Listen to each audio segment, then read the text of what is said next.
Emily knows best. The island of Sodor has many beautiful sights. There are green fields and hills, and many beautiful castles. The engines of Sodor love to visit them all. One day, Emily was dropping visitors at the ruined castle. Once upon a time, a queen had lived there. I'd like to be a queen, thought Emily. Queens are in charge and tell everybody what to do. Down the hill from the castle, Toby and Percy arrived. They were to shunt freight cars. Percy had never worked there before. Ooh, look at the castle, peeped Percy excitedly. I wonder who used to live there. A king and queen, said Toby. They ruled the island and told everyone what to do. And he chuffed towards the freight cars. Percy stared at the castle. He was dreaming of kings and queens. Percy, called Toby, come along. We've got a lot to do today.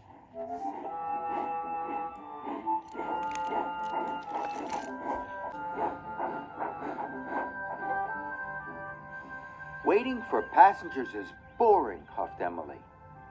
Then she remembered that Toby and Percy were working near the castle. It would be much more fun to visit them, she said.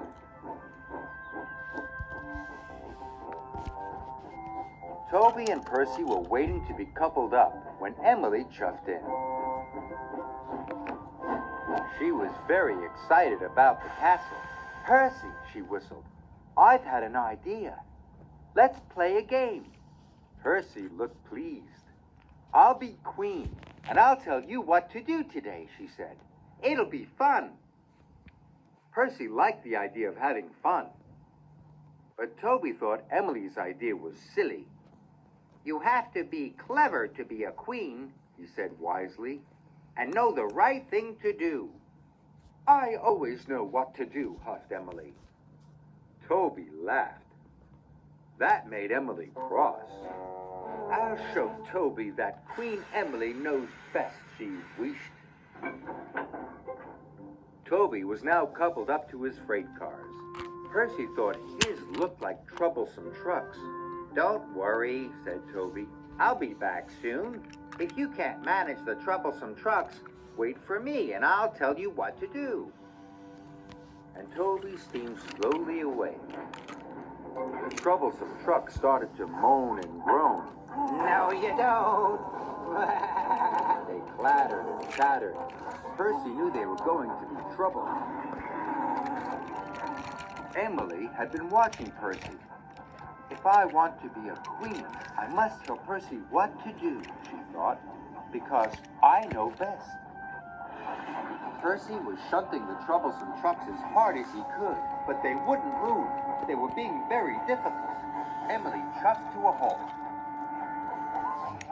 Percy, she whistled loudly. I am the queen today. I will tell you what to do.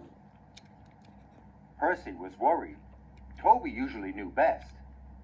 Take these troublesome trucks along my tracks, said Emily. It's faster, and they won't complain. Toby will be pleased when he sees how quick you are. Percy wanted Toby to be pleased. I'll do as you say, Queen Emily, he tooted. Emily was pleased with herself. She watched as Percy blew a big whoosh of steam. Percy puffed, and he chuffed, and the troublesome truck sped off.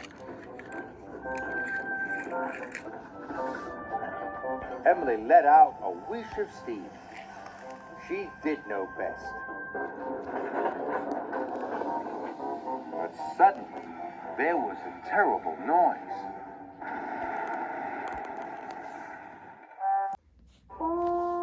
As the dust cleared, Emily saw what had happened. The troublesome trucks had run into Mavis, who was waiting on the track.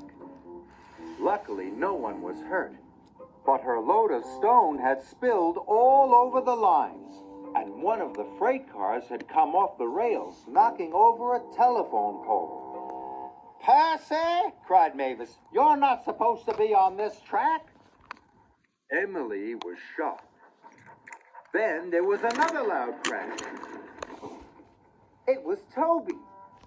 His wheels had struck the telephone pole and he was derailed. Emily knew this was all her fault, but she didn't know what to do. The telephone line was down, so no one could call for help. Mavis couldn't move. She was stuck amongst the freight cars. And Percy couldn't move either. I'm sorry, Toby, cried Emily.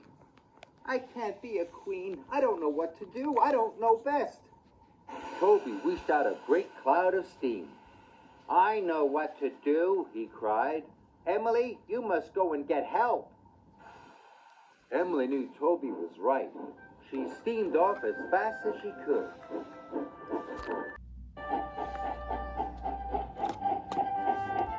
Emily whooshed to a halt at Maithwaite Station.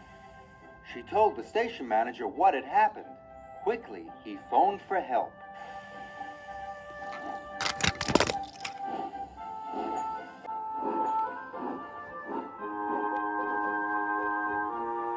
Soon, Toby had been lifted back up onto the rails. He wasn't hurt, but his cowcatchers would need to be repaired. Emily chuffed into the shunting yard. Sir Topham Hatt was very cross. Emily, he boomed, you have caused confusion and delay. Luckily, Toby knew what to do, he added sternly. I'm sorry, Emily said.